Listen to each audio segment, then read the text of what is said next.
ಹೇಳಿದಾಗಿ ಅಡುಗೆ ಮನೆಯಲ್ಲಿ ಪಾತ್ರೆ ಸತ್ತು ಹಂಚಿದರೆ ಸೊನ್ನೆ ಸೂಕ್ಷ್ಮವನ್ನ ಕಲಿ ಎಂದು ಕೆನ್ನೆಗೆ ತಿಳಿದಾಗಿ ಗಂಡಸರು ನಡುಮನೆಯಲ್ಲಿ ಮಾತನಾಡುತ್ತಿರುವಾಗ ನಾ ಅಲ್ಲಿ ನಿಂತರೆ ಕಣ್ಣ ಸನ್ನೆ ಮಾಡಿ ಹೊರಗಡೆ ಬಾ ಎಂದು ತಲೆಗೆ ಕುಟ್ಟಿ ಬುದ್ಧಿ ಹೇಳಿದಾಗಿ ನನ್ನವ್ವ ಹೇಳುತ್ತಿದ್ದಳು, ಹೆಣ್ಣು ಕೂಸು ನೀನು, ಗಂಡು ಕೂಸಲ್ಲ, ಕಸ ಗುಡಿಸು, ಅಂಗಳದಲ್ಲಿ ಹಾಕು, ಹಣೆಗೆ ವಿಭೂತಿ ಧರಿಸು, ಇಲ್ಲದಿದ್ದರೆ ನಾನೇನು ಕಲಿಸ್ತೀನಿ ಎಂದು ಬೈದಾರು ಓನಾಗಿನ ಜನರು.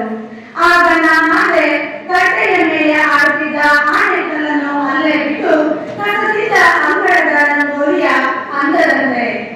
ನನ್ನವ್ವ ಹೇಳುತ್ತಿದ್ದಳು, ಹೆಣ್ಣು ಹುಡುಗಿ ನೀನು, ಗಂಡು ಬೀರಿಯಲ್ಲ, ದೊಡ್ಡವಳಾಗಿದ್ದೀಯ, ಬಾಯಿ ಮಾಡಬೇಡ, ಮಾಡಿ ಆಡಿಬಿದ್ದಾರು. ಅಪ್ಪ ಬಂದ ಬಾಯಿ ಮುಚ್ಚು, ನಯ ನಾಜೂಕು ಕಲಿತುಕೋ, ಇಲ್ಲದಿದ್ದರೆ ನಾನೇನು ಕಲಿತೀನಿ ಎಂದು ಬೈದಾರು. ನಿನ್ನ ಬೀದಿ ಬರಲಿ ಎಂದಾರು ಓನಾಗಿನ ಜನರೆಲ್ಲರು. ಆಗ ನಾನಾದ್ರೆ ಸಂಸ್ಕಾರದಿಂದ ಅಳೆದ ಅಮ್ಮನ ನುಡಿಯ ಗಮನ ಬೀರುತ್ತಾ ಅಂಗಳದ ಮಲ್ಲಿಗೆಯಂತೆ. ನನ್ನವ್ವ ಹೇಳುತ್ತಿದ್ದಳು, ಮದುವೆಯಾಗುವ ಕನ್ನೆ ನೀನು, ಗುಡುರು ಹಾಕುವ ಹುಡುಗನಲ್ಲ, ಮೈ ತುಂಬಿಕೊಂಡಿರುವೆ, ಸಂಜೆಯೊಳಗೆ ಮನೆಗೆ ಬಾ, ಕಣ್ಣಿನ ಕಾಡಿಗೆ ಮಾತಂತೆ ನಗುತ್ತ ಮನೆಯಲ್ಲಿರು, ಅಡುಗೆಯ ಸ್ವಾದವ ಅರಿಯೇ, ಕಲಿಸಿದ್ದನ್ನ ಮಾಡಿ ಬಡಿಸುತ್ತ ಬಾರೆ, ದೇವರ ಎಡೆಗೆ ಮಾಡೆ, ಮಡಿ ಗುಡಿಯ ತೊಡಿ ಗುಡಿಗೆ ಹೋಗೆ, ಸೋಮವಾರ ಇವತ್ತು.